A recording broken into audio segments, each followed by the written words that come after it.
Before we go any further, let us consider how Kabbalists dealt with the problem of evil.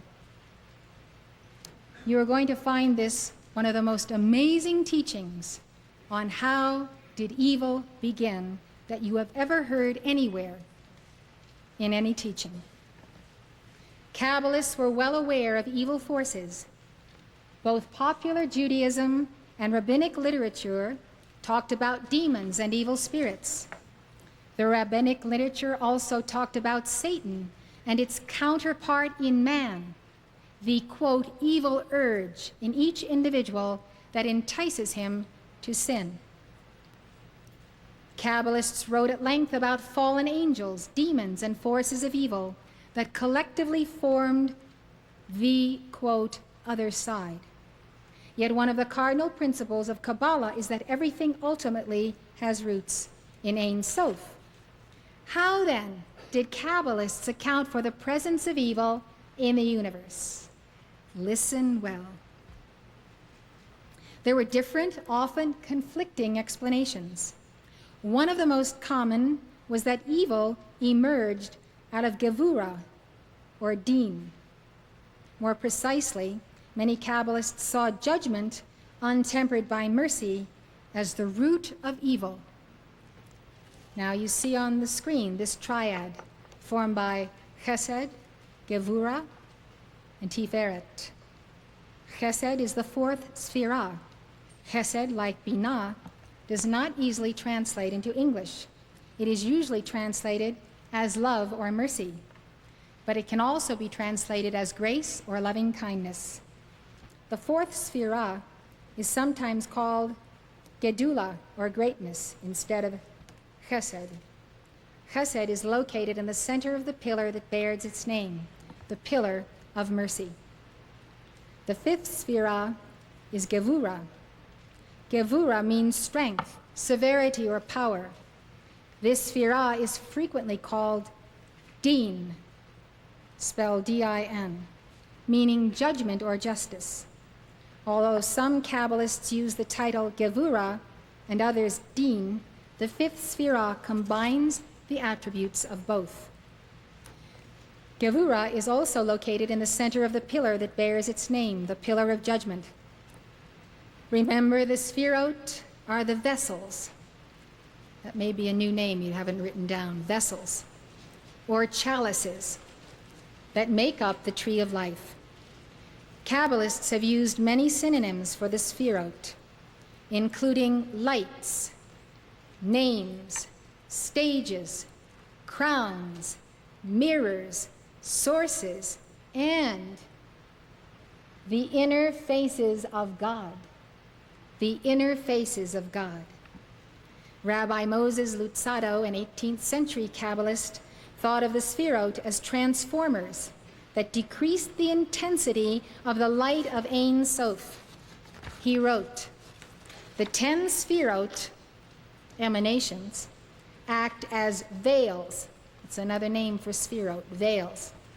10 stages, vessels, or degrees, which the Creator issued to serve as channels through which his bounty might be transmitted to man, restraining that bounty to the extent that the worlds shall not disappear because of the too great abundance of light, yet providing a sufficient amount of it to ensure their continued existence.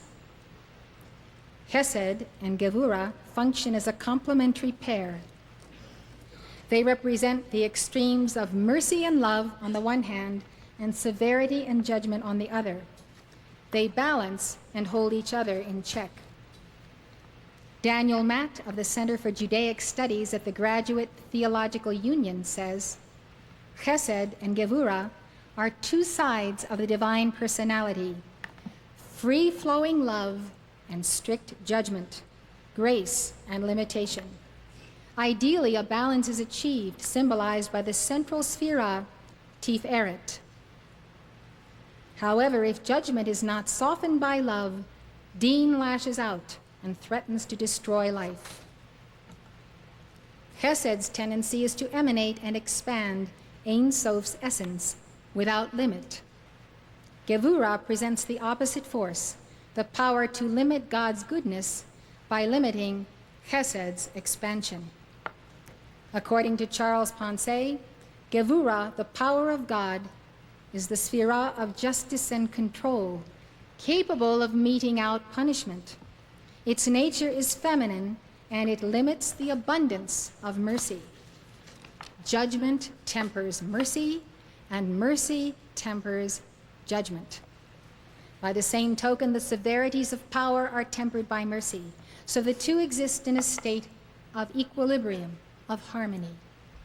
This sphera is representative of the contraction of the divine will, because mercy is a life-giving power, ever productive in its activity. It would have been unwise to have let it express itself without setting some limit. It was for the reason that Gevurah, judgment and power or justice, holds things in check, that Gevurah had to be created. Yet without the compassion and creativity of mercy, justice in its role of the stern judge would cause things to contract to the point of non-existence. Judgment. How El Morya insists that we refrain from criticism, condemnation, and judgment. This is why judgment untempered by mercy is the root of evil. So if you express judgment of another untempered by mercy, you are tying into the roots of evil. You are establishing ties to roots that are difficult to uproot.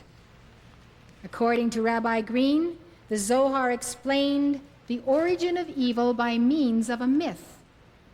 The dominant form this myth takes has to do with a necessary tension that exists as the fourth and fifth sphirot, Hesed and Deen, that is Gevurah,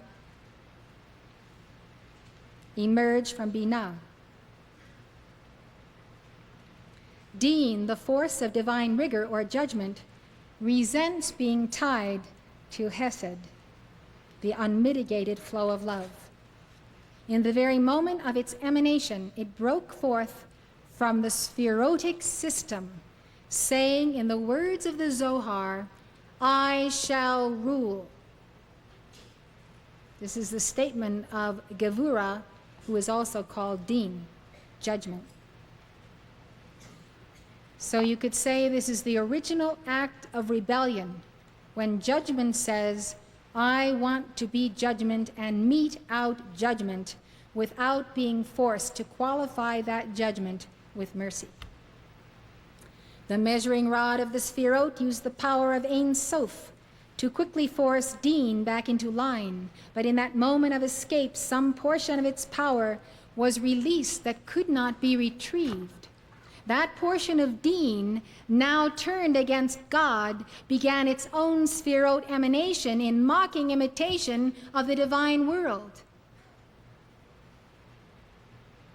The Zohar sees evil as originating in justice itself, when that justice is not tempered with compassionate, loving kindness. What did Jesus say? He said, "The Son of God came not into the world to condemn the world, but that the world through him might have eternal life." Thus, in Jesus Christ, the full manifestation of the tree of life, we see the force of compassion that has come to defeat the fanaticism, the anger, the hate and hate creation, and the judgment of the fallen angels who embody that gone astray Gevurah, that fallen Deen. The force of Deen within God has a legitimate role, punishing the wicked and setting out to limit the indiscriminate love flow of Hesed, which itself can be destructive if not held in proper balance. But once Deen has escaped the demands of love, it is no longer to be trusted. Do not trust that man or woman or child who does not have that love, that all-compassionate love that can consume and bind judgment and yet hold the stern rod of discipline for the flowering of the soul. Judgment in our society is a fanaticism. It is racism. It is bigotry. It is misuse of the spoken word in the press. We see it everywhere, where people have power that they ought to use as divine justice, and yet they misqualify it as a grievous judgment that is condemnatory. There is an aspect of the compassionate Christ, which we call discrimination and discernment. Discrimination is knowing light from darkness, good from evil, discerning the spirits, knowing what is acting in a person. That comes from Tiferet, the all-knowing mind of God in the Son. Judgment, when it is perverted, comes from beneath and comes from that original rebellion. Deen then becomes a perversion of God's justice, one that would use his punishing powers to wreak destruction without cause, to render judgment that is not necessary. The problem can be solved with love and truth. We don't have to destroy someone with judgment in order to force them to be somebody that we want them to be. The other side, sometimes called the emanation of the left hand, takes its name from the perverted spherotic system that emanated from Deen, which is on the left or feminine side of the tree. Why does God allow the other side to exist? The Zohar has an answer. God uses evil to punish the wicked. God uses evil to test men, but God is not passive in the face of evil. However, rather than destroy evil outright, God allows the righteous to destroy evil in his name. He's turned it over to us. How do you like that?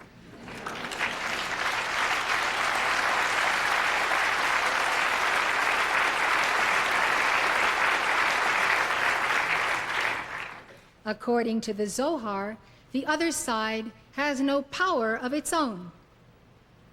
Don't we say it? Evil is not real, and its appearance has no power. It was cut off from the life-giving energies that flow from Ein Sof. Teaching that we have heard for years, how the fallen angels who embody unrighteous judgment are cut off from the tree of life, the very same ascended master teaching. Thus, the other side is inert and would have no power if man did not animate it by his evil deeds. So evil could not exist in our lives if we did not give it life, give it energy that comes to us from our own tree of life, our own mighty I Am presence, our own Malkuth, the Divine Mother. Yes, we empower evil.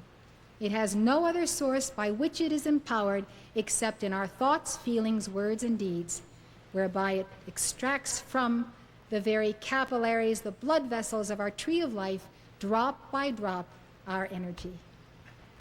When man sins, he gives the energies of God given to him for a holy purpose to the forces of evil.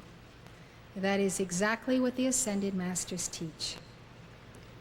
Zohar says once evil is reactivated, it tries to tempt man into sinning again and again because it requires his energy for its continued existence.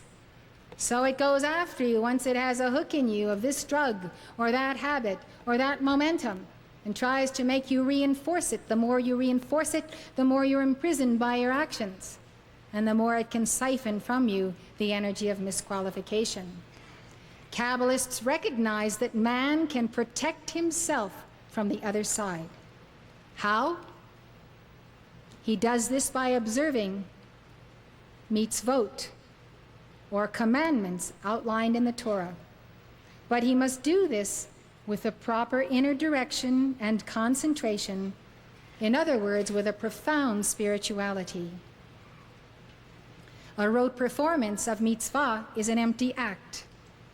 When a man keeps the commandments in an enlightened manner, he heals the breach that separates him from God. And why does he heal the breach? Because in keeping the commandments, he is one with the Son, who is the embodiment of the law of God. So when he is one with the Son, the living Christ, the universal Christ, he has now become a part of the mediator that can connect him to the I am that I am.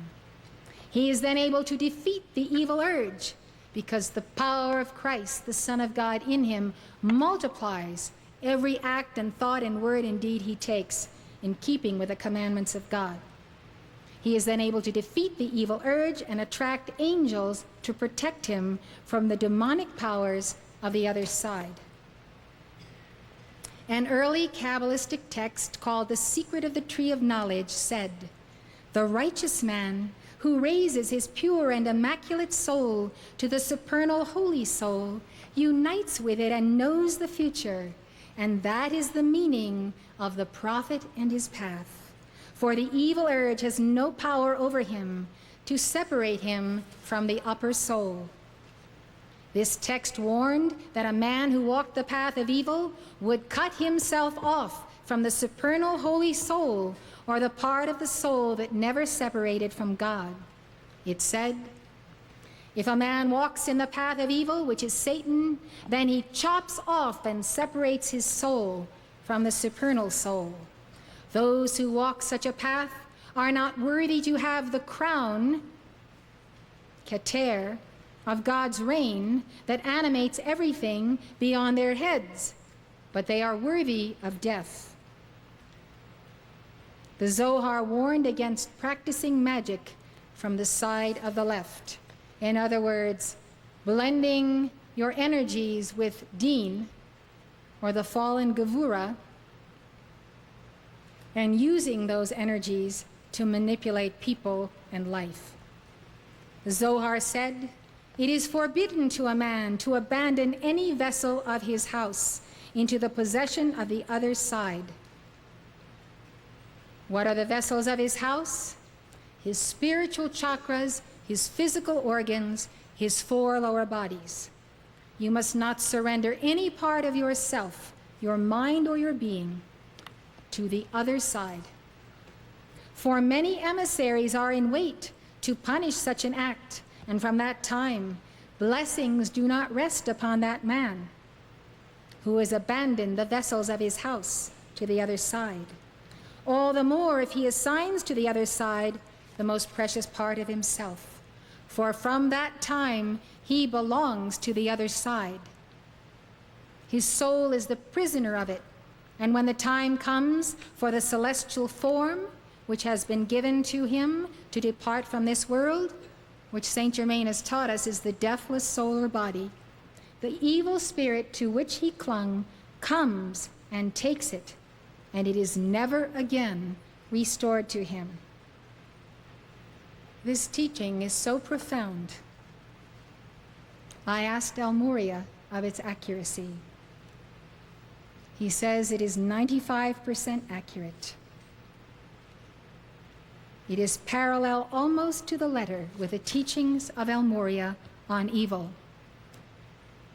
Listen to them, read them, abide by them, and be warned that because we are in the lower world, we are subject to the forces of evil, which God has chosen not to bind for us. He has chosen to allow us to bind them because some part of ourselves has given of ourselves to that side. So now we have to go forth with Archangel Michael and his legions to rescue our souls and other souls from fallen angels. We have to go to them and take back the power we gave to them when we misqualified the 10 Sfirot. This is why we're on earth. This is why we're in embodiment, why we have reincarnated at this time. And blessed are ye who hear the word of the Kabbalah and understand the most profound mysteries of it and can immediately take it and apply it in your life. This is an astounding revelation of the right side and the left side of the tree of life. It explains the fallen potential of the soul that must be repaired before she comes to the steps and stages of the tree of life. Repaired is the literal word for what happens. You know, we have many, many layers of skin, and we have many, many, many layers to our auras, like veils upon veils upon veils. Most people have tears in one or more of those veils. Some of the tears go all the way through all the layers. Some only go through some layers. So we are vulnerable.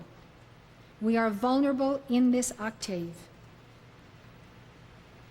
The angels come when we call them. And they take out their needle and thread, and they stay with us day after day and month after month as we give the healing decrees and the violet flame, and they sew up the tears. They mend the rents in our garment.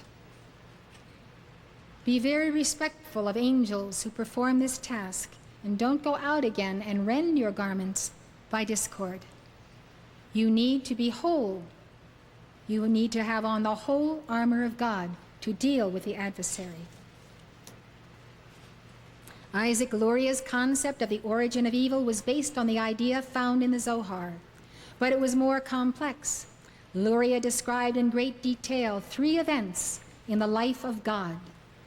The first event in the life of God was the contraction of the infinite light to a single point at the beginning of the creation. The second event was the shattering of the vessels. In Luria's creation myth, a great catastrophe accompanied creation. When the light flowed forth from Ein Sof, the unknowable God, it flowed into the first 3 sphirot without any problem: Keter, Chokhmah, Binah. But the lower sphirot were not strong enough to hold the light, and they shattered. The disaster scattered sparks of light and shards of the vessels throughout empty space. The shattering of the vessels inaugurated the process of creation of the lower worlds. Now the sparks of light are embedded in dense matter. The powers of evil developed out of the fragments of the shattered vessels that sunk to the lower depths of primordial space where the spirit of evil dwells, in other words, into the astral plane.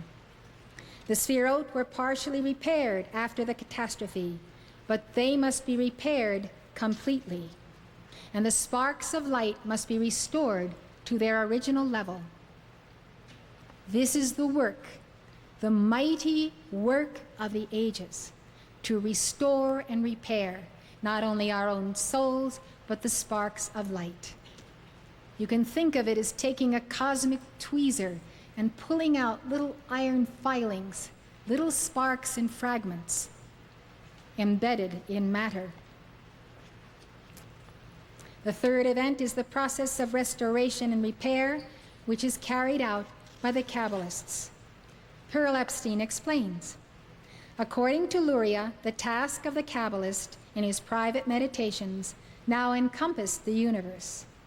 Once the purified, humbled mind had attached itself to its divine source, it was obliged to plunge downward into the descending worlds with renewed strength and to withdraw the holy sparks from the husks of matter encasing every being, flower, mineral, and demon inhabiting them. This is exactly what we are taught. Our union with our holy Christ self and our mighty I Am presence is not for the exaltation or even escape of our souls, is that we might plunge into the depths of the lower realms and rescue souls who have not accrued to their auras the power of light that sets them free.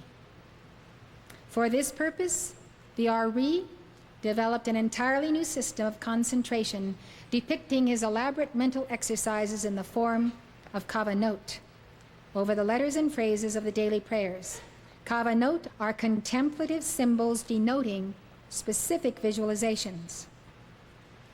Since the performance of these exercises required the utmost purity of mind and body, the Ari initiated a parallel course of tikkun, correction. Certain prescribed formulas given individually by the teacher to the disciple were designed to cleanse his soul of its defects and thus prepare the way for purification of all that it reflected. These certain prescribed formulas are given to us today by Saint Germain in the form of our violet flame decrees. They are the sacred formulas for the cleansing of the soul and its defects. The tree of life is the central image of Kabbalistic meditation, yet the writings of the early Kabbalists speak very little about their techniques of meditation. Rabbi Aryeh Kaplan, a modern Kabbalist, said that Joseph Jikatilia's Gates of Light is an exception. On the surface, Gates of Light seems to be a theoretical work, but according to Kaplan, it is really a guide for those who wish to ascend the ladder of the Sefirot in meditation. That ascending of the ladder of the Sefirot in meditation is like a spiritual exercise, like a physical yoga. Ascending up these Sefirot daily through decrees, through the science of mantra we are given, you are involved in a dress rehearsal every day of your life for the moment and the hour when your bridegroom comes and you are called to your ascension. Joseph Jikatilia and Moses de Leon were contemporaries who influenced each other's work.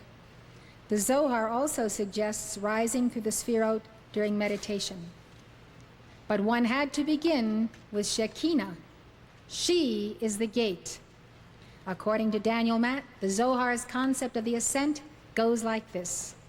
Shekinah is the opening to the divine. One who enters must enter through this gate.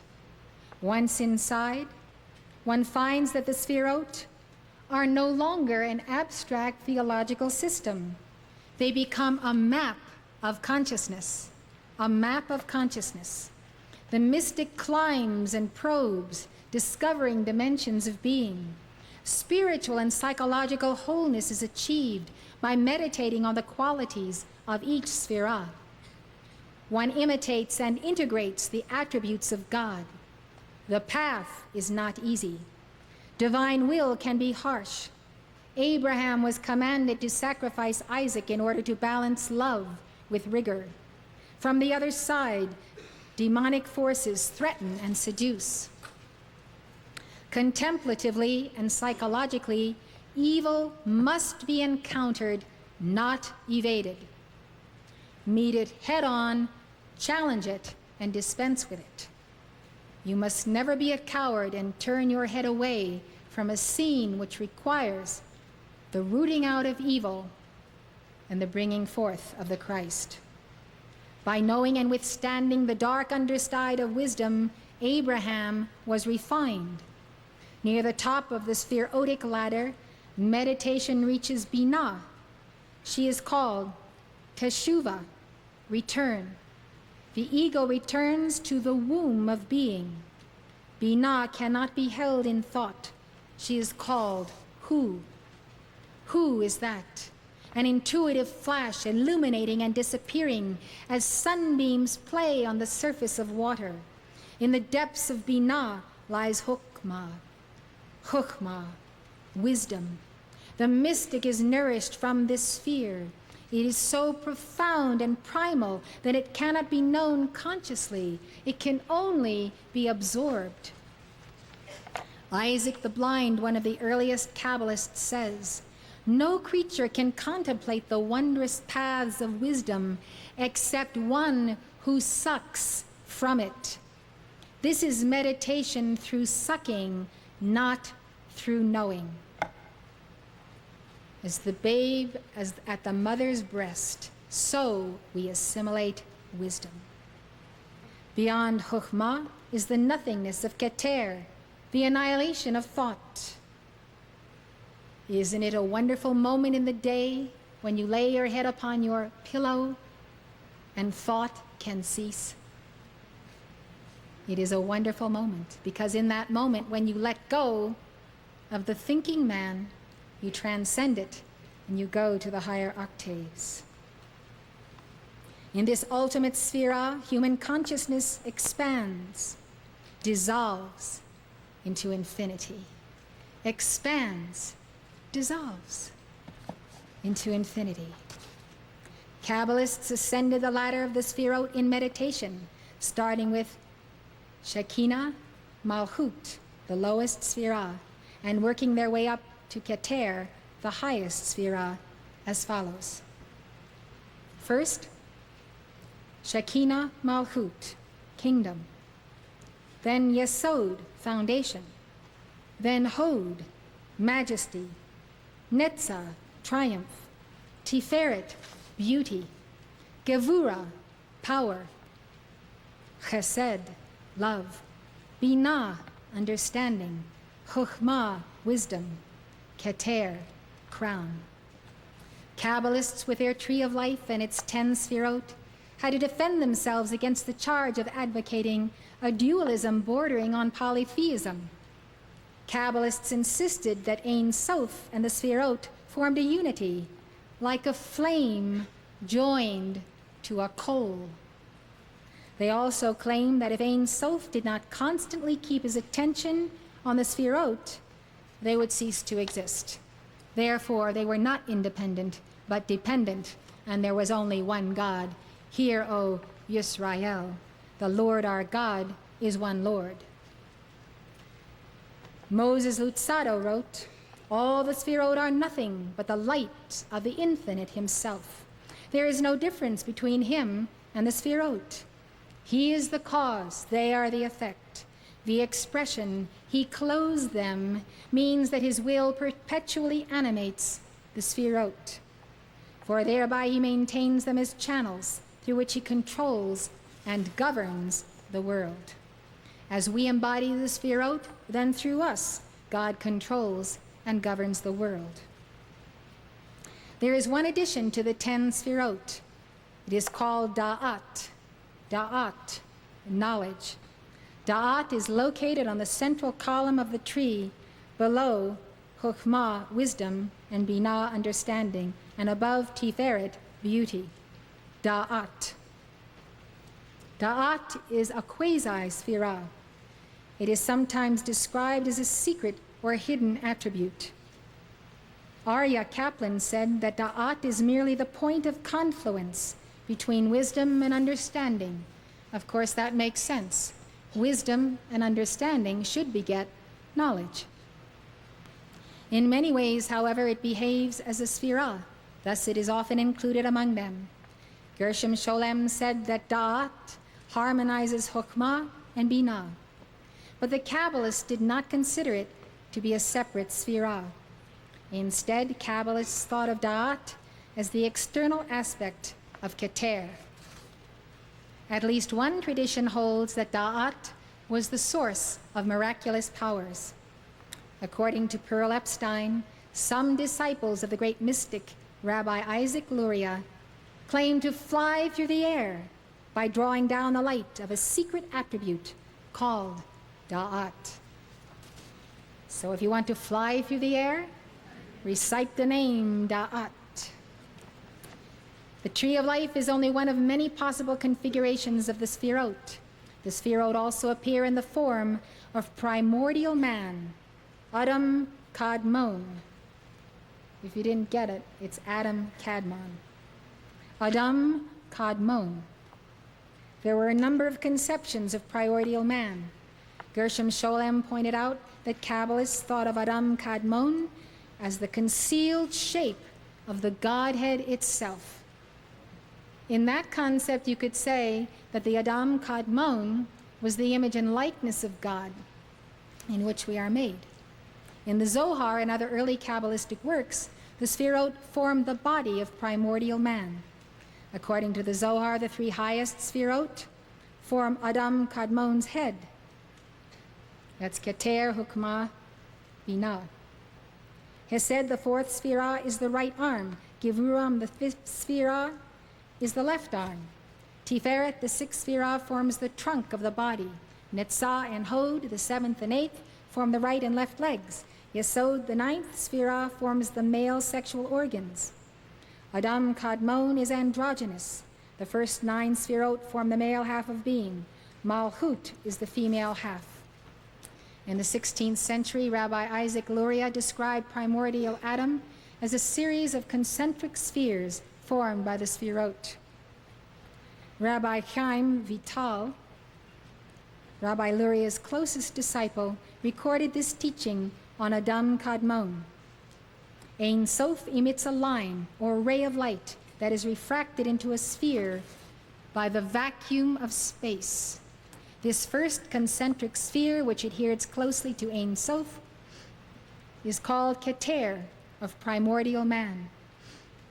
Then the straight line forms another concentric sphere within the other. This sphere is called Hukhmah of primordial man. That which joins all the spheres together is the subtle thin line which spreads out from Ein Sof, traversing, descending, and joining each sphere to another until it reaches the very last. Next, the line spreads out in a straight way from top to bottom, from the highest point of the highest sphere to the very lowest and last of the spheres. It consists of 10 sphirot arranged mysteriously in the image of an upright human figure. Adam Kadmon is also the archetype for earthly man. So Adam was that archetype. David Ariel explains, primordial man contains all the attributes of divinity in perfect form. He is also the blueprint for human beings. Therefore, in the world, human beings are the embodiment of the Sphirot.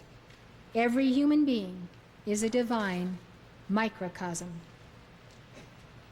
The original Adam Kadmon was actually in the etheric octave.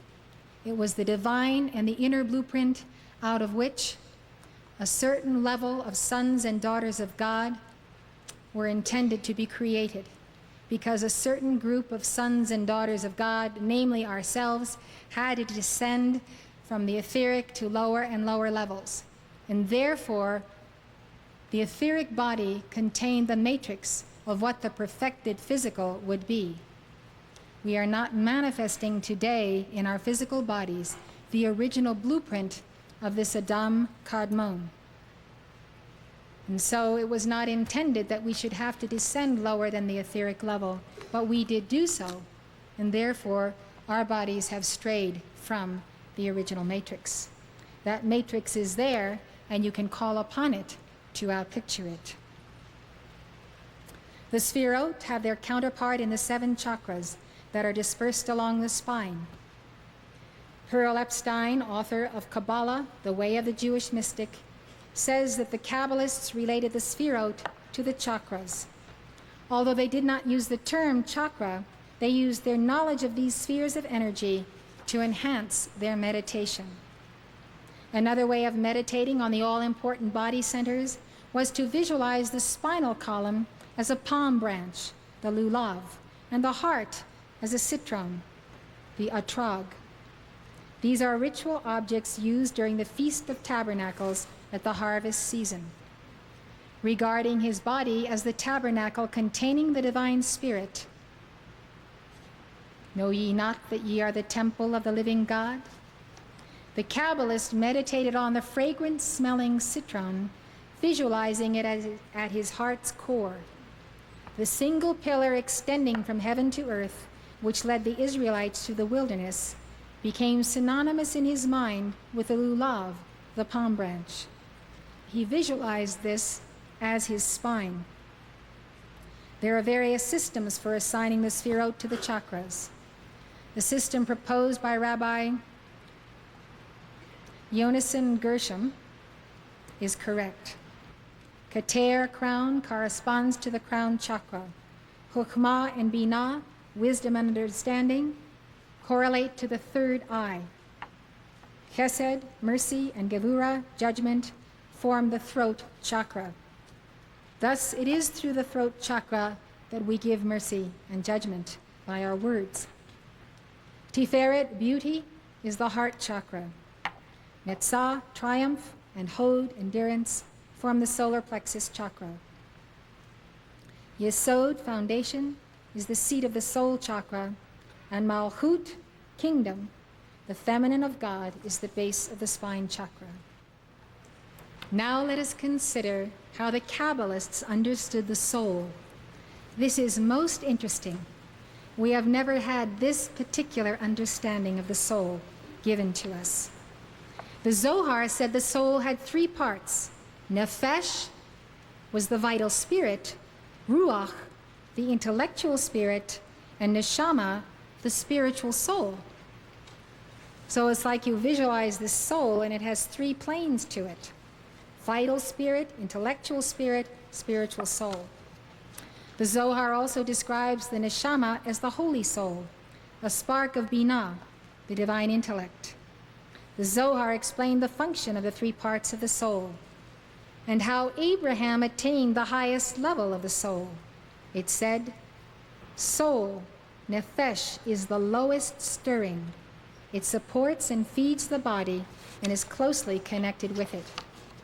When it sufficiently qualifies itself to become the throne on which rests the lower spirit, ruach, as it is written, until the Spirit be poured on us from on high.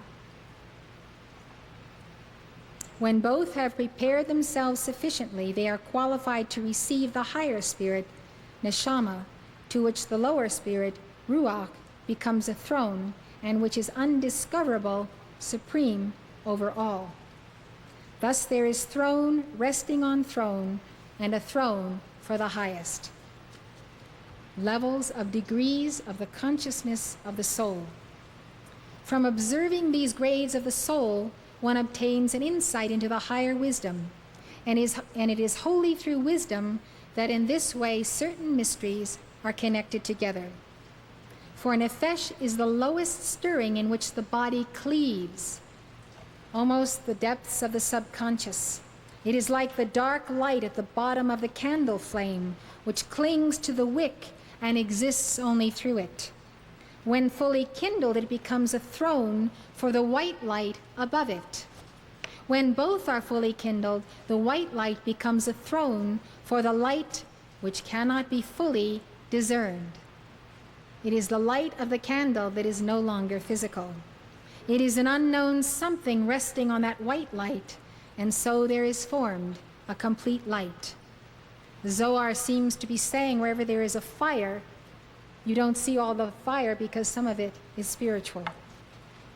So it is with a man who attains perfection and is called holy, as it is in the verse for the holy ones that are in the earth. And so also it is in the upper world.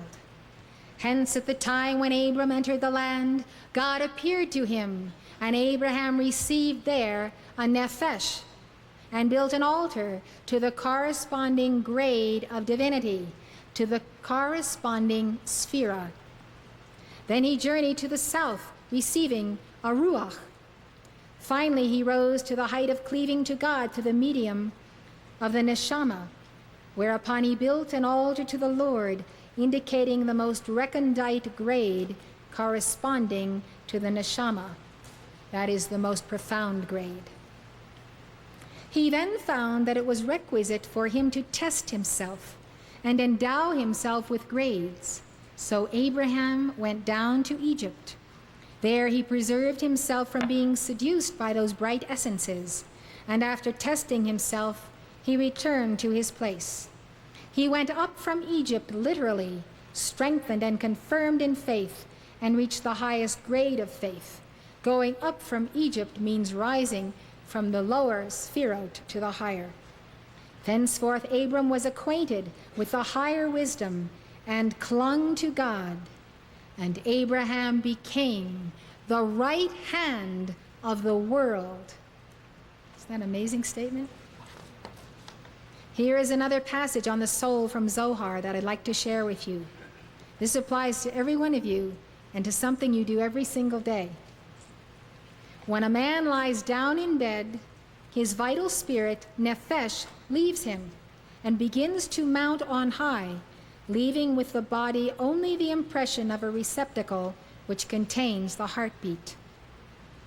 The rest of it tries to soar from grade to grade. But in doing so, it encounters certain bright but unclean essences. Watch out as you pass through the astral plane. There are bright essences which will attract you like baubles and trinkets of spirits who have lost their souls and will pull you toward themselves by the misuse of a borrowed light. bright but unclean essences. Do not be attracted by them. Put on the whole armor of God when you lay your head upon your pillow at night, and set your mind as an arrow, and set the point that you desire to go to, for instance, the Royal Teton retreat. See it before you, and see your soul going straight as an arrow to that retreat. And make that determined will, make your decision before you leave your body, what you will and will not do out of your body. By setting the course of your sail and your will, you will get to your destination. If you do not, sometimes you will be too weak, physically, spiritually, mentally, to resist those bright yet unclean essences.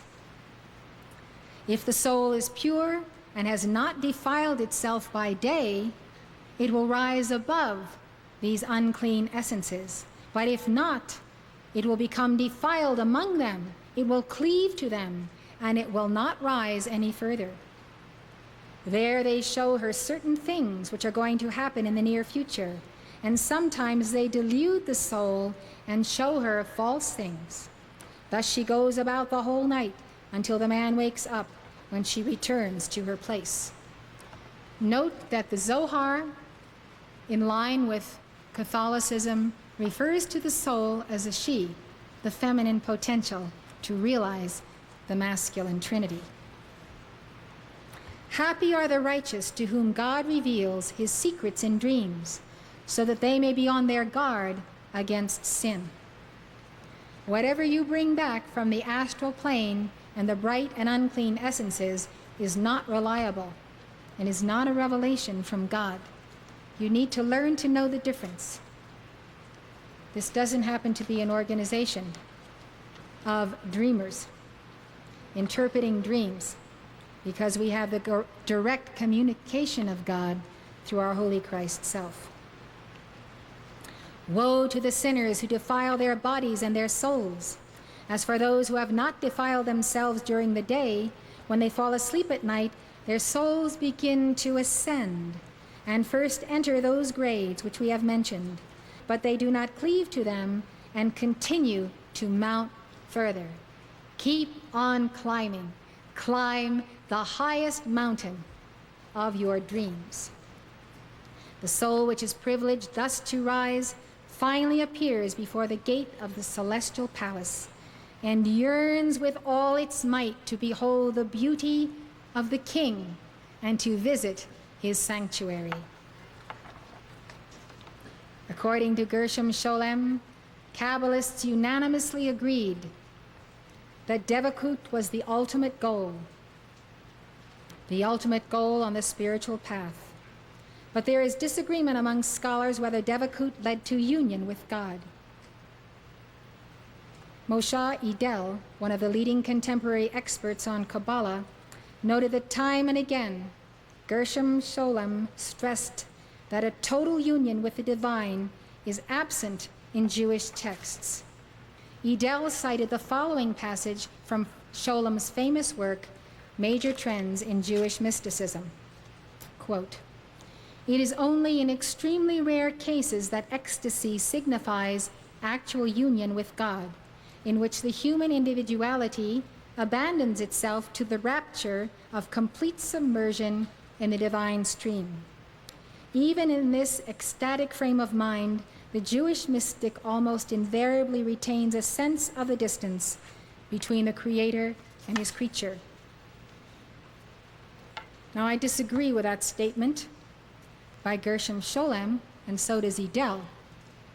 Idel points out that Scholem was such a fine scholar of Jewish mysticism that many other scholars accepted his views uncritically. But using Kabbalistic texts for evidence, Idel says that some Kabbalists did pursue complete union with God.